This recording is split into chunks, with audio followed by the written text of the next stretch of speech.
Tuan Yang Di-Pertua, timing dan targeting is of essence dalam pelaksanaan pakej perangsangan. Adakah kerajaan kita boleh menjamin bahawa nasib yang sama tidak akan melanda pelaksanaan kedua pakej perangsangan ini? 2 hari lalu, Menteri Kewangan telah mengemukakan stimulus pakej kedua sebanyak 60 bilion. Volume kewangan ini sebanyak 60 bilion ini menunjukkan bahawa kerajaan peka dengan krisis yang runcing ini dan merupakan pengiktirafan severity of the crisis. Oleh kerana lambat dan lembab dalam mengenangi kemelesatan krisis, maka orang ramai termasuk pihak swasta dan pekerja hilang kepercayaan terhadap kerajaan. Tuan Yang Di-Pertua, jelas krisis ekonomi sedang melanda negara kita pada masa kini. Pekerja telah mula hilang kerja dalam ribuan dan pihak swasta khususnya small and medium industries sedang mengalami masalah kewangan dan takut kalau mereka akan hilang kontrak atau order mereka. Soal di depan kita ialah bagaimanakah pakej perangsang kedua ini menolong dan melindungi keluarga pekerja.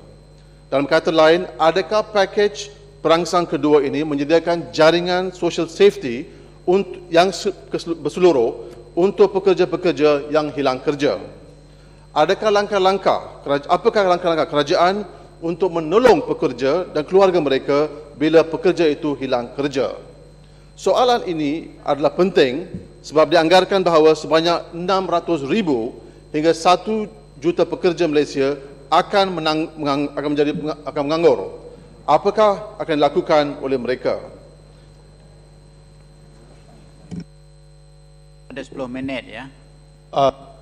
Ya, the time run concurrently, ya, Mamat. Thank you. Macam dekat mahkamah jugalah. Yang Di-Pertua dan juga Yang Berhormat Kelang. Adakah Yang Berhormat Kelang berpendapat bahawa adalah penting untuk kerajaan tahu siapakah yang hilang kerja, sama ada umur mereka dan juga gender mereka, kerana juga kita terdapat ramai wanita yang hilang kerja dan mereka perlukan kerja ganti yang berlainan. Jadi apakah pendapat YB Kelang? Terima kasih, Muhammad Ibn Tajam. Soalan saya ada di dalam ucapan saya dan tunggu 2 minit lagi akan ada jawapan. Ya, boleh, Muhammad. Pada pandangan saya, kerajaan harus mengemukakan satu mekanisme jaring keselamatan sosial bagi pekerja, ibu tunggal, ribuan lulusan universiti dalam masa yang dekat. Ini adalah kerana pekerja-pekerja akan menjadi mangsa pertama krisis ini. Pertanyaan lain yang mungkin timbul adalah, apakah bijak untuk membangkitkan bantuan secara langsung ataupun direct assistance seperti cash handout, voucher dan sebagainya. Penyelidikan menunjukkan bahawa bantuan langsung memiliki kecenderungan untuk menimbulkan multiplier effect dan cepat menghasilkan tambahan belanja atau increase income, meningkatkan pendapatan keluaran dan employment dan create demand permintaan kalau bandingkan dengan cara-cara tidak langsung seperti tax cuts dengan izin. Fiscal policy yang memberikan lebih pendapatan secara berlangsung kepada pekerja-pekerja tidak mahir di bandar-bandar dan luar bandar akan lebih efektif dalam meningkatkan pendapatan aggregate bandingkan bentuk-bentuk lain perbelanjaan publik oleh kerana higher value of the multiplier in such expenditure dengan izin. Penyelidikan menunjukkan bahawa direct assistance adalah sesuai dan efektif untuk merangsangkan ekonomi pada masa yang singkat. Tuan Yang Di-Pertua, beberapa syarikat di Malaysia sedang mengalami masalah untuk bayar gaji pekerja. Katakan syarikat ini dapat bayar hanya 2 atau 3 minggu gaji pekerja. Untuk mengatasi masalah ini, kerajaan harus mengadakan workfare program untuk absorb 2 minggu yang remainder atau baki ini. Dengan cara ini, kerajaan dapat melindungi pendapatan pekerja, pertama melindungi pekerjaan, kedua pendapatan pekerja dan secara tidak langsung bisnes yang bergantung daripada permintaan pekerja-pekerja ini. Kedua, terdapat ketidaksesuaian ataupun mismatch antara pekerjaan yang akan diwujudkan melalui pakej perangsang kedua dan pekerja yang akan menganggur. Sebahagian besar daripada yang akan kehilangan pekerjaan ialah pekerja kilang.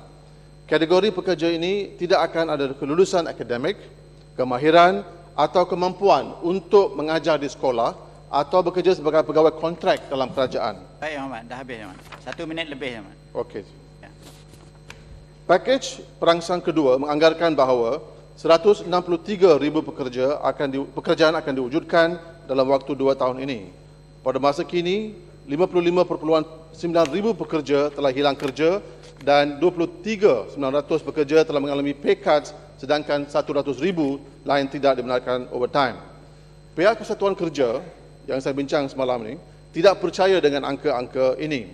Mereka percaya realiti sebenarnya adalah lebih teruk.